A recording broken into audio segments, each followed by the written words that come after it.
بسم الله الرحمن الرحيم نحمده ونصلي على رسوله الكريم أما بعد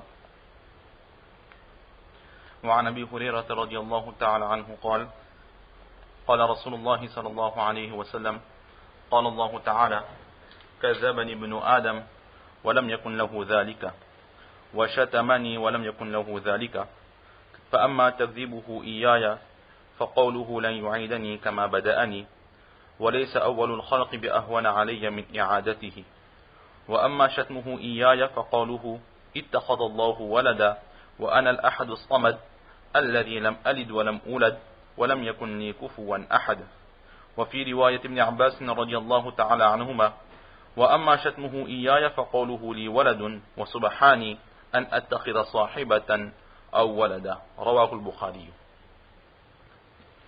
La dernière fois, nous avions débuté ce hadith qui nous est rapporté par Hazrat Abu Huraira radiallahu ta'ala an. La biographie du narrateur, nous l'avions déjà vu dans les hadiths précédents. Et nous avions commencé à voir ce que c'était que le hadith al-Qudsi. Nous avions dit que dans le hadith où la relation est faite directement avec Allah subhanahu wa ta'ala, ceci est appelé le hadith al-Qudsi. Nous avions vu qu'il y avait trois sortes de révélations qui venaient sur le saint prophète sallallahu alayhi wa sallam. La première catégorie des révélations, c'était qu'Allah subhanahu wa ta'ala, il avait un ordre ou une parole à faire propager. Donc c'est le sens était défini par Allah subhanahu wa ta'ala et les mots aussi étaient choisis par Allah subhanahu wa ta'ala et la relation était directe avec Allah subhanahu wa ta'ala. Lorsque dans ce wahi il y avait ces trois points, alors ce wahi, ce qu'on appelle le Coran, la parole d'Allah subhanahu wa ta'ala. Ensuite il y a la seconde catégorie de wahi où le sens c'est celui d'Allah subhanahu wa ta'ala. La relation est directe avec Allah subhanahu wa ta'ala, mais les mots sont des mots choisis par le saint prophète sallallahu alayhi wa sallam, venant du vocabulaire du saint prophète sallallahu alayhi wa sallam. Cette seconde catégorie de hadith est ce qu'on appelle les hadiths qudsi. Et en général, dans ces hadiths qudsi, nous allons voir au début du hadith ou bien قال الله تعالى, Allah subhanahu wa ta'ala dit, يقول الله تعالى, Allah subhanahu wa ta'ala dit, ou encore عن رسول الله فيما يرويه عن ربه تعالى, rapporté par le prophète d'Allah qui lui-même rapporte de son Seigneur Allah subhanahu wa ta'ala. Et enfin, nous avions vu que la dernière des catégories des wahi, c'était que le sens était d'Allah subhanahu wa ta'ala, mais les mots étaient les mots du saint prophète sallallahu alayhi wa sallam et la relation était aussi directe avec le saint prophète sallallahu alayhi wa sallam. C'est ce qu'on appelle les hadiths et nabawi, les récits prophétiques, comme nous avons vu jusqu'aujourd'hui dans ce livre de Mishkat al-Masabih, comme par exemple عن أنس رضي الله تعالى عنه قال قال رسول الله صلى الله عليه وسلم, rapporté de Hazrat Anas رضي الله تعالى عنه qui dit que le saint prophète sallallahu alayhi wa sallam il a dit que dans les hadiths prophétiques, les récits prophétiques, il n'y a pas le nom d'Allah subhanahu wa ta'ala qui apparaît dans la chaîne de transmission. Donc ça c'était ce que nous avions dit la dernière fois. Ensuite, étant donné que il y a le Coran et le hadith qudsi, et ces deux catégories de wahi sont liées directement à Allah subhanahu wa ta'ala. Dans le Coran, les mots, le sens et la relation sont d'Allah. Dans le hadith qudsi, il y a juste les mots qui ne sont pas d'Allah mais qui sont du saint prophète sallallahu alayhi wa sallam, mais le sens et la relation sont directs à Allah subhanahu wa ta'ala. Par rapport à cela, nous voyons que déjà une première différence entre le Coran Sharif et les hadiths qudsi. La seconde différence que nous avions déjà aussi vue, c'était que le Coran, il est ce qu'on appelle matlou, c'est-à-dire que c'est une parole qui est lue. Pour chaque lettre que nous allons lire du Coran Sharif, que nous comprenons ou pas le sens du Coran, nous allons recevoir des récompenses d'Allah subhanahu wa ta'ala comme dans un récit très connu, le prophète sallallahu alayhi wa sallam a dit, je ne dis pas que Alif Lam Mim est une lettre, mais Alif est une lettre, Lam est une lettre, Mim est une lettre. Dans ce hadith, le prophète sallallahu alayhi wa sallam, il a volontairement donné l'exemple de Alif Lam Mim pour nous dire que Alif Lam Mim, ce n'est pas un mot propre de la langue arabe. Allah subhanahu wa ta'ala seul sait la signification de ces trois lettres liées qui sont Alif, Lam et Mim. Donc personne ne comprend ces paroles. Mis à part peut-être le saint prophète sallallahu alayhi wa sallam selon l'avis de certains mufassirin, mais à part le saint prophète sallallahu alayhi wa sallam, nous que nous sommes à notre époque, dans notre société, personne n'a la connaissance exacte du sens de Alif, Lam et Mim. Mais malgré cela, en lisant ces trois lettres dans l'intention de lire le Coran, pour la lettre Alif, pour la lettre Lam et pour la lettre Mim, nous allons recevoir des récompenses de la part d'Allah subhanahu wa ta'ala. Pour Alif des récompenses, pour Lam des récompenses et pour Mim des récompenses. C'est ce qu'on appelle le matlou. Le Coran, pour sa lecture, nous serons récompensés.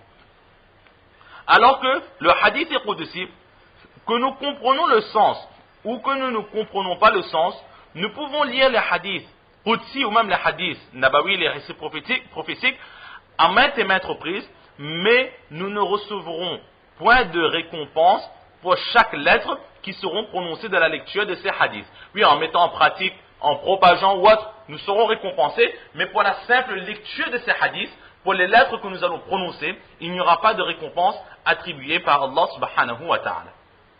Donc là, c'est aussi une différence qu'il y a entre le Coran et le hadith qudsi. Et enfin, nous avions dit en dernier lieu que entre le Coran et le hadith qudsi, il y a cette très grande différence que le hadith qudsi, le prophète sallallahu alayhi wa sallam le recevait par l'intermédiaire de rêves, parfois par l'intermédiaire d'anges qui venaient dire au prophète sallallahu alayhi wa sallam le message d'Allah subhanahu wa ta'ala, et le prophète, lui, en ces termes, il propageait ses paroles. Cependant, de la propagation de ses paroles, il précisait que c'est Allah subhanahu wa ta'ala qui lui a ordonné de dire ces paroles.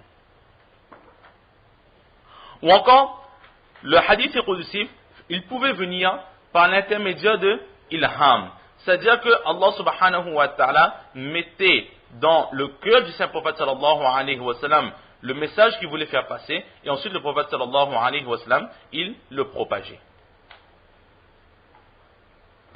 Alors que le Coran, il n'avait qu'une seule façon d'être révélé, c'était par l'intermédiaire de Hazrat Jibril alayhi salatu wa salam. À chaque fois que le Coran devait descendre, c'était toujours par l'intermédiaire de Hazrat Jibril alayhi salatu wa salam. Et comme notre professeur Hazrat Mawlana Zulfiqar, Da'wat Barakatuhum, il nous l'expliquait, il disait que lorsque le Coran était révélé sur le saint prophète sallallahu alayhi wa sallam, c'était Hazrat Jibril alayhi salatu wa salam qui venait avec ses paroles, mais il n'était pas seul. Il n'était pas seul comme un messager qui prenait des paroles et qui descendait, qui l'enseignait au saint prophète sallallahu alayhi wa sallam. Cela ne se faisait pas de cette façon. Le Coran, c'est la parole d'Allah subhanahu wa ta'ala. Le Coran est une parole remplie de lumière, la lumière divine d'Allah subhanahu wa ta'ala. Par l'intermédiaire du Coran, la guidée de l'humanité se fait.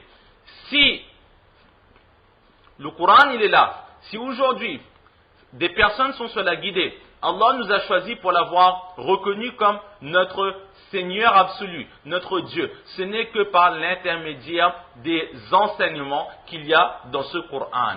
Donc si ce Coran devait être falsifié, si ce Coran devait être changé ou perdu, alors cela aurait été la perdition pour toute l'humanité, pour toute la création elle-même. C'est pour cela que ces paroles divines qui sont le Coran, ces paroles sont tellement importantes que pour montrer aussi son importance, lors de sa révélation, Allah subhanahu wa ta'ala, il n'a pas envoyé simplement Hazrat Jibril alayhi salatu wa salam, mais Hazrat Jibril portait en lui ces paroles, mais tout autour de lui, c'était des armées d'anges qui venaient protéger Hazrat Jibril alayhi salatu wa salam. Exactement comme lorsqu'il y a un convoi un convoi de transfert de fonds, d'argent. Alors, il y a le fourgon blindé au milieu. Ce fourgon, il est blindé, donc il est protégé des attaques extérieures, mais malgré cela, il y aura toujours des motards ou des voitures de la police pour protéger ce fourgon. De la même façon, lorsque Hazrat Jibril il a mené ses paroles, il était blindé entre guillemets. Il avait cette possibilité de se protéger. Mais malgré cela, pour montrer l'importance de ses paroles, Allah subhanahu wa ta'ala a envoyé toute une armée d'anges pour protéger ses paroles. De façon à ce que ces paroles soient protégées à l'abri des attaques extérieures, c'est-à-dire des attaques de Shaitan, que Shaitan vienne voler ses paroles, écouter ses paroles, ensuite les propager à autrui, ou déformer ses paroles, ou mettre des différences entre la parole qui sera enseignée au prophète sallallahu alayhi wa sallam et la parole originale d'Allah subhanahu wa ta'ala. Donc c'est pour cela qu'il y avait tout ce nizam, toute cette préparation qui était faite pour protéger le Coran. Alors que dans les hadiths qudsi, il n'y avait pas tout cela. Nous l'avons vu, ou bien les rêves, ou bien la venue d'un ange, ou encore le ilham, c'est-à-dire que Allah subhanahu wa ta'ala mettait dans le cœur du saint prophète sallallahu alayhi wa sallam le message qu'il voulait faire passer.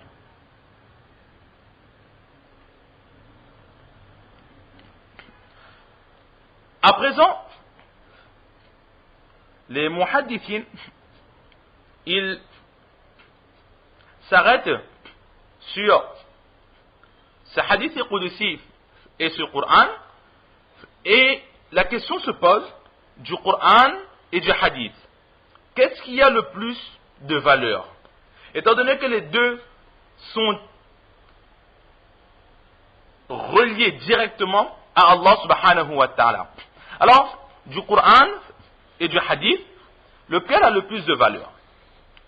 Alors nous allons voir maintenant certains points qui vont nous éclairer de la différence qu'il y a entre le Coran et le hadith qudsi. Qui c'est qui aura plus de valeur, plus d'importance? Alors, il faut savoir que nous savons tous qu'Allah subhanahu wa ta'ala, il est éternel. Il est éternel, son être est éternel, mais il est éternel avec toutes ses qualités, avec toutes ses spécificités, son pouvoir, sa grandeur, sa parole, sa royauté. Depuis qu'Allah subhanahu wa ta'ala il est, c'est-à-dire depuis toujours, Allah subhanahu wa ta'ala il a été, et bien depuis ce toujours-là, depuis cette éternité-là, Allah subhanahu wa ta'ala, il a toujours eu le pouvoir qu'il a aujourd'hui. Allah subhanahu wa ta'ala, il a toujours eu cette royauté qu'il a aujourd'hui. Allah subhanahu wa ta'ala, il a toujours possédé cette clémence qu'il a aujourd'hui. Allah subhanahu wa ta'ala, il a toujours été indépendant, béniaz, il a été toujours samad, il a été toujours indépendant des autres. Et Allah subhanahu wa ta'ala, il a toujours été doté de ses paroles. Allah subhanahu wa ta'ala, toutes les qualités que nous connaissons d'Allah subhanahu wa ta'ala, et bien depuis toujours, Allah subhanahu wa ta'ala, il avait ces qualités. Et étant donné que le Coran Sharif, c'est la parole d'Allah subhanahu wa ta'ala, et que la parole d'Allah est une qualité, un sifat d'Allah subhanahu wa ta'ala, alors depuis toujours, cette parole, elle a été. C'est pour cela que les muhaddithines disent que la lumière qui se trouve dans le Coran, la lumière qui se trouve dans ces paroles d'Allah subhanahu wa ta'ala, cette lumière aussi, elle est éternelle. Donc dans le Coran, il y a une lumière qui ressort, et c'est une lumière éternelle. La lumière qui vient directement d'Allah subhanahu wa ta'ala. Et il ne se peut que pendant un certain temps, Allah subhanahu wa ta'ala, il a eu de la lumière, et pendant un certain temps, il n'a plus de lumière. Non. Depuis toujours, Allah subhanahu wa ta'ala, il a eu cette lumière. Et bien de ce Coran qui est la parole d'Allah subhanahu wa ta'ala, cette lumière qui se trouve dans ces paroles d'Allah subhanahu wa ta'ala, cette lumière, c'est la lumière d'Allah qui a toujours été avec Allah subhanahu wa ta'ala. De l'autre côté, nous avons les hadiths qudsi. Les hadiths qudsi, elles viennent certes d'Allah subhanahu wa ta'ala, mais étant donné que les mots sont choisis par le saint prophète sallallahu alayhi wa sallam, Alors les muhaddithines, ils disent